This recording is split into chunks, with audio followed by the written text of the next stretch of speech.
Hello friends, good morning. હું છે ને આ ચીપટાનો સાવરણો લઈ અને ફરી વળવા માટે. હવે તમને થશે કે આ વળી કેવો સાવરણો? તો જે લોકો છે ને ગામડામાં કે મારી જેમ વાડીમાં રહેતા હશે ને એને કદાચ આ સાવરણા વિશે ખબર હશે. જેને ખબર હોય તો એ કોમેન્ટ કરજો.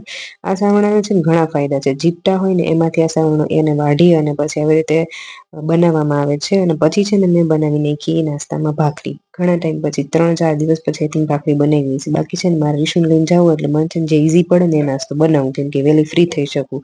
અને બસ જાજુ બધું ઘી ચોપડી અને ભાખરી થઈ ગઈ રેડી. પછી છે ને આ તોરલને બુરાવા મને લઈ જવાની હતી, કેમ કે જયારે આવી હતી ને ત્યારે કિરણે કીધું હતું કે મને છે ને તોરલ બહુ ગમે એટલે આને હું રાખીશ. તો બસ જો એ અશ્વિન છે ને મોયડો પહેરાવ્યો ને પછી ભુરાવામાં છે ને આ ખીલેથી એને બીજા ખીલે એટલે એના ઘરે લઈ જાય છે.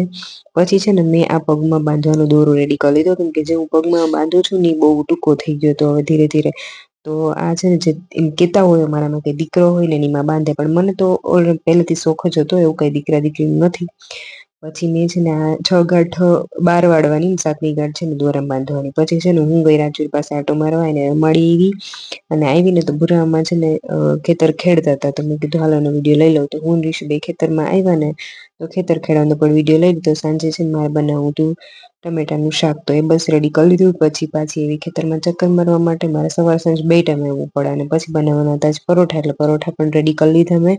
અને બધા જમતા ગયા, હું બનાવતી ગઈ.